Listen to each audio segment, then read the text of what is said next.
The Roman Empire did not rise to greatness by mere chance. It was built on the backs of men who were relentless, cunning, and often ruthless in their pursuit of victory. In the ancient world, conquest was not simply about acquiring land. It was about reshaping the political map, rewriting history, and leaving an imprint so deep that it echoed for centuries. The Roman generals who led legions into battle were more than just military leaders. They were architects of empire, masters of psychological warfare, and political tacticians who understood that fear could be as potent a weapon as the sword. These 5 men, whose names became synonymous with power, crushed rebellions, destroyed entire civilizations, and expanded the borders of Rome to unimaginable lengths. They were not bound by modern ideas of morality or humanitarian restraint. To them, mercy was a tool, something to be granted sparingly, if at all, and loyalty was earned through blood and iron. Our journey will take us across the dusty battlefields of Gaul, the deserts of North Africa, the mist-covered plains of Britannia, and the turbulent eastern provinces. We will witness sieges that lasted for months, ambushes that decimated armies overnight, and strategies so daring that they remain studied in military academies today. Rome's success lay not only in its disciplined legions, but in the vision and brutality of the men who commanded them. Some were celebrated as heroes by the Senate and the people, while others were feared as tyrants. Yet, each of them played a pivotal role in turning a small city-state into a superpower that dominated the known world for centuries. In this exploration, we will uncover their origins, their greatest campaigns, and the methods both honorable and dishonorable that they used to achieve their aims. But, as you will see, their victories often came with a price, and their legacies were sometimes as controversial as they were glorious. Julius Caesar's name is etched into the very fabric of history, a man whose ambition, political genius, and military brilliance propelled him from an aristocratic youth to the ruler of Rome. His conquest of Gaul, which lasted from 58 BCE to 51 BCE, remains one of the most extraordinary military campaigns ever undertaken. When Caesar took command of the Roman forces in Gaul, the region was a patchwork of warring tribes, each fiercely independent yet vulnerable to a united assault.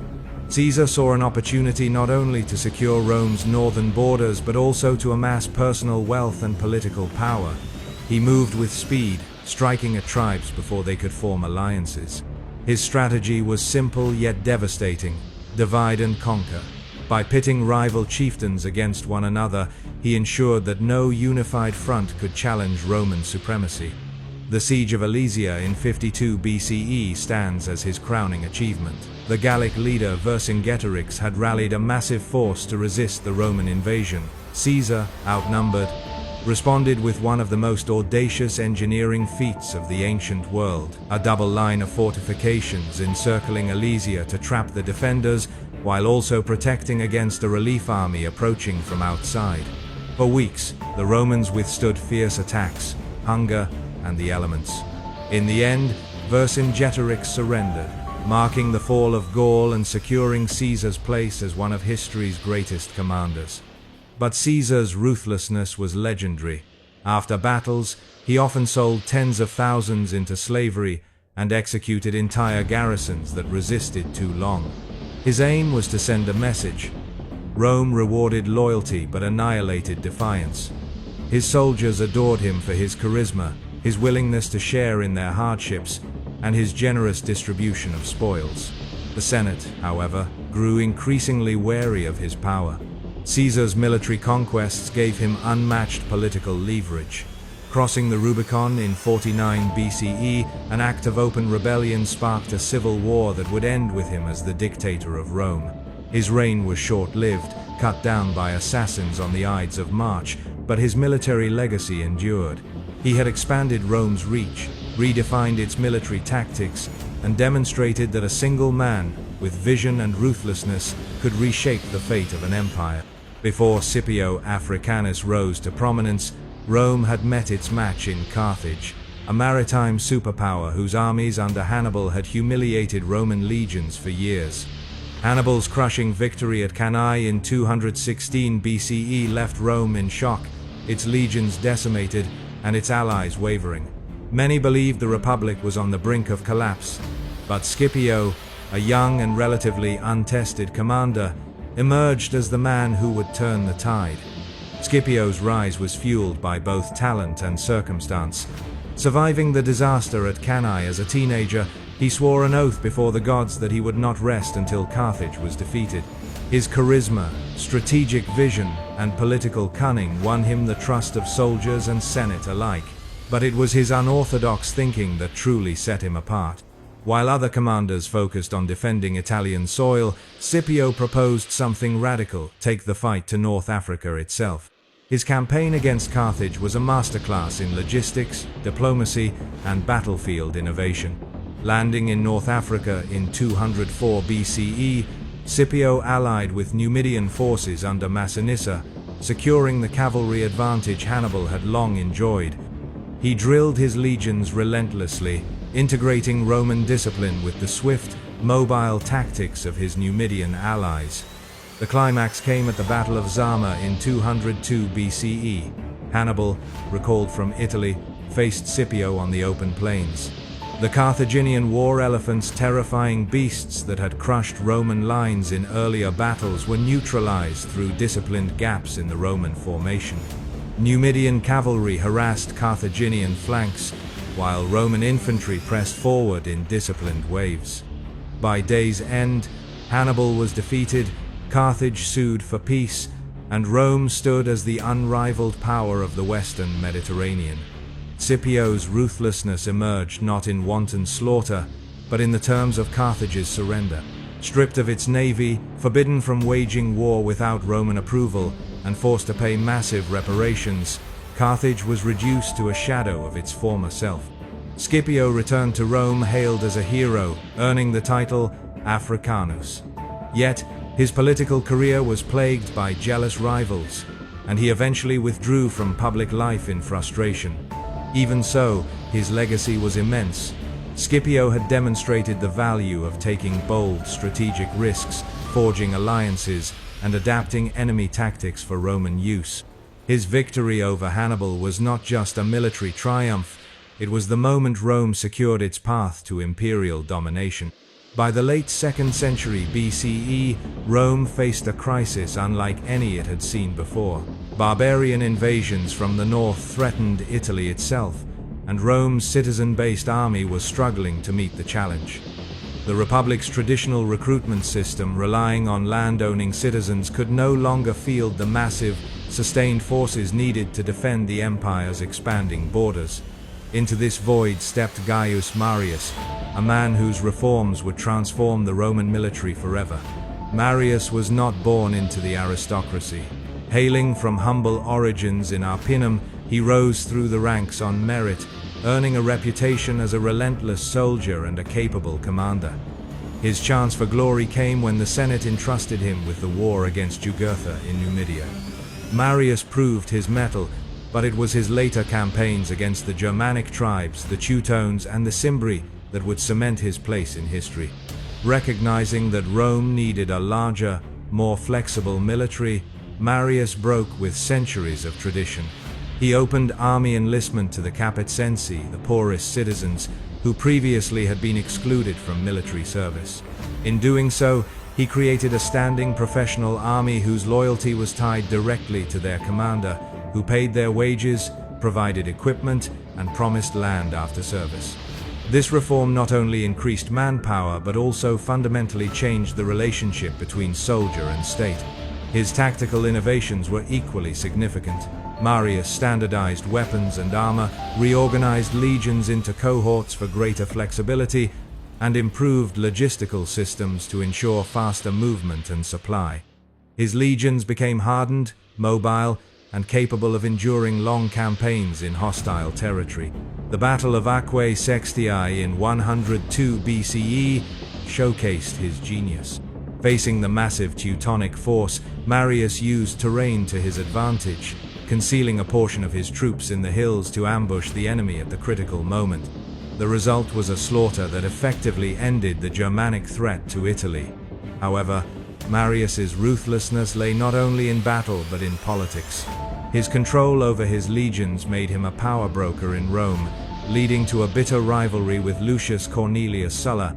This personal feud escalated into civil war, a precedent that would haunt the Republic in the decades to come. While Marius died before the final collapse of the Republic, his military reforms outlived him, setting the stage for future strongmen like Julius Caesar to leverage personal armies for political dominance. His vision of a professional army ensured Rome's military supremacy for centuries, but it also planted the seeds of internal instability that would ultimately dismantle the Republic. If Gaius Marius redefined the Roman army, his one-time protege turned bitter rival, Lucius Cornelius Sulla, demonstrated how military power could be used to dominate politics entirely. Born into a patrician family that had fallen on hard times, Sulla possessed both aristocratic pride and a dangerous ambition. He earned his early military fame during the Jugathene War, where his diplomatic cunning brought the conflict to a close, much to Marius's annoyance. Sulla's true rise came during the Social War, 91 to 88 BCE, when Rome's Italian allies rebelled to demand citizenship rights. His tactical brilliance shone in this brutal conflict. Sulla employed relentless sieges, rapid strikes, and psychological warfare to crush resistance, earning the prestigious Grass Crown, Rome's highest military honor for saving an entire legion from destruction. But it was the war against Mithridates VI of Pontus that triggered his most infamous move. When the Senate initially granted him command, Marius and his allies maneuvered to have it reassigned. Sulla's response was unprecedented. He marched his legions on Rome itself in 88 BCE, the first time in history a Roman army had entered the city under arms. This was no symbolic show of force. Sulla seized control, declared his enemies outlaws, and reasserted his command before marching east to fight Mithridates. In the east, Sulla displayed his ruthless efficiency. He recaptured Athens after a brutal siege in which starvation and disease decimated the city's population. His victory at the Battle of Chaeronea crushed Mithridates' forces and restored Roman dominance in the region. Yet even as he campaigned abroad, political enemies at home plotted his downfall. Returning to Italy in 83 BCE, Sulla once again marched on Rome, this time engaging in a full-scale civil war. His forces, hardened by eastern campaigns, decisively defeated the Marian faction at the Battle of the Colline Gate. The aftermath was bloody. Sulla initiated proscriptions, publicly listing enemies whose properties were confiscated and whose lives were forfeit. Thousands perished in these politically motivated purges. As dictator, Sulla enacted sweeping constitutional reforms to strengthen the Senate and curb the powers of the tribunes. While these changes temporarily stabilized the Republic, they also entrenched the precedent that military force could determine political power.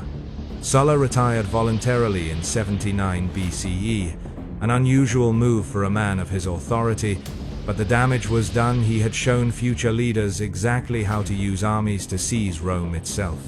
Pompey's career began under the shadow of Sulla's dictatorship, but his ambition quickly propelled him beyond any mentor.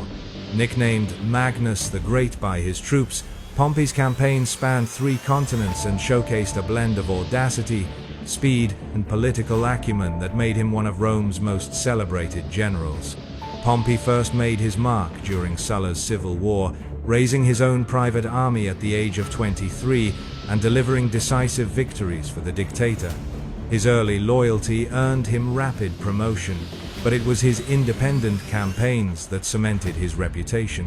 Sent to suppress a rebellion in Sicily and North Africa, he moved with astonishing speed, restoring Roman control in mere months. His triumphal return to Rome without holding a formal magistracy was a sign of his exceptional standing.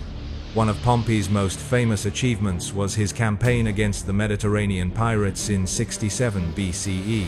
At the time, piracy threatened Rome's grain supply and trade routes. Granted extraordinary powers by the Lex Gabinia, Pompey divided the Mediterranean into sectors, deploying fleets to each simultaneously. In a mere 40 days, he cleared the Western Sea, and within 3 months, piracy was virtually eradicated, an astonishing logistical and strategic feat. Pompey's eastern campaigns were even more ambitious. He inherited the war against Mithridates VI from Lucius Licinius Lucullus and pursued the Pontic king relentlessly, driving him into exile and consolidating Roman control over Asia Minor. He then reorganized the region, creating new provinces and establishing client kingdoms that would serve as buffers against eastern threats. His annexation of Syria and intervention in Judea further extended Rome's reach, bringing the empire to the borders of the Parthian realm.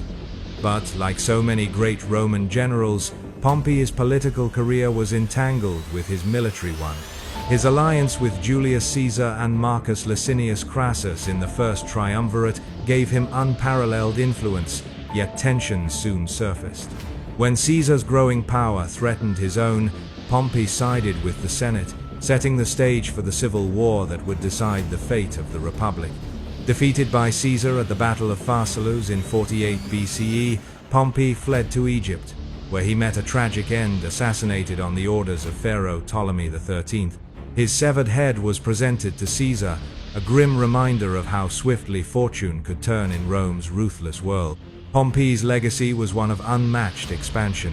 He had secured Rome's dominance over the Mediterranean, extended its influence deep into the east, and demonstrated the speed and precision with which a determined commander could remake the geopolitical map.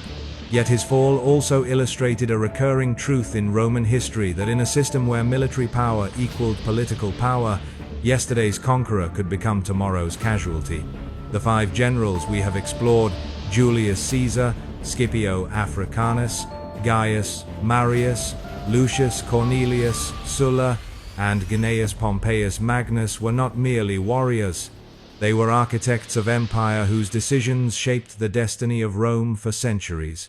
Each operated in different eras, faced different enemies, and pursued different ambitions. Yet they shared an unshakable drive to expand Rome's power at any cost. Taken together, their campaigns stretched Rome's reach from the windswept highlands of Britannia to the sun-baked deserts of North Africa, from the forests of Germania to the ancient cities of the Near East. These were not minor territorial adjustments, they were tectonic shifts in the political and cultural map of the known world. Conquered territories were not simply occupied, they were transformed. Roman roads, aqueducts, forums, and laws reshaped local societies, binding them into the web of an ever-growing empire. But these generals also changed the balance of power within Rome itself. Military success translated into political dominance, and political dominance often depended on personal loyalty from the legions.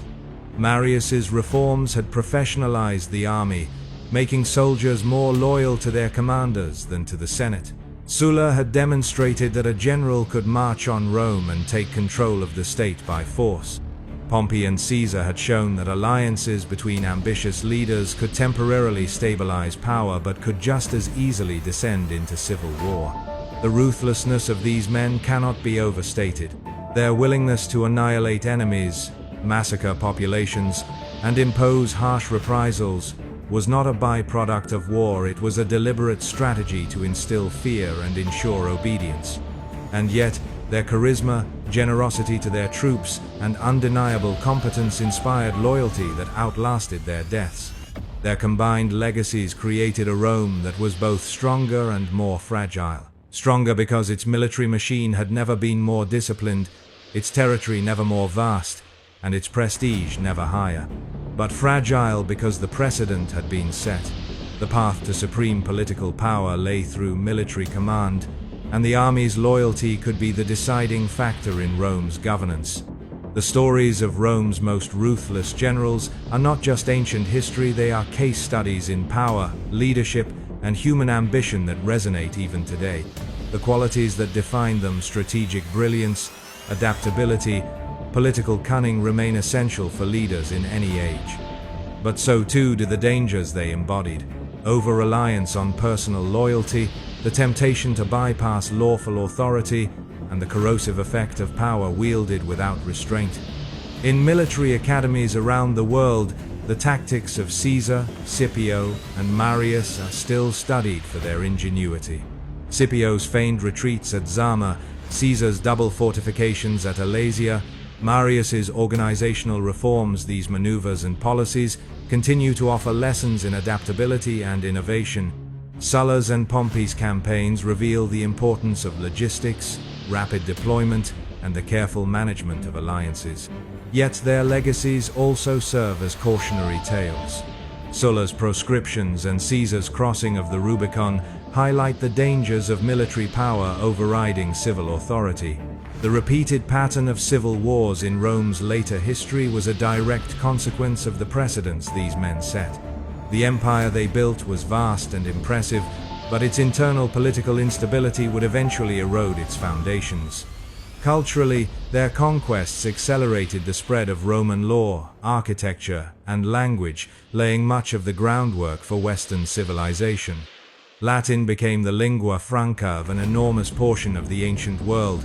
Roman engineering connected distant provinces, and the concept of citizenship began to transcend ethnicity, ideas that still shape political thought today. Perhaps the most enduring lesson is the dual nature of ruthlessness. For these generals, it was a tool that delivered victory, instilled fear, and secured short-term stability.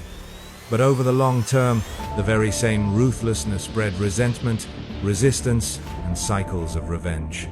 Leaders who study their lives must ask themselves not only how to win, but how to build a peace that endures beyond their own lifetimes. In the end, the 5 most ruthless Roman generals were not merely conquerors, they were agents of transformation.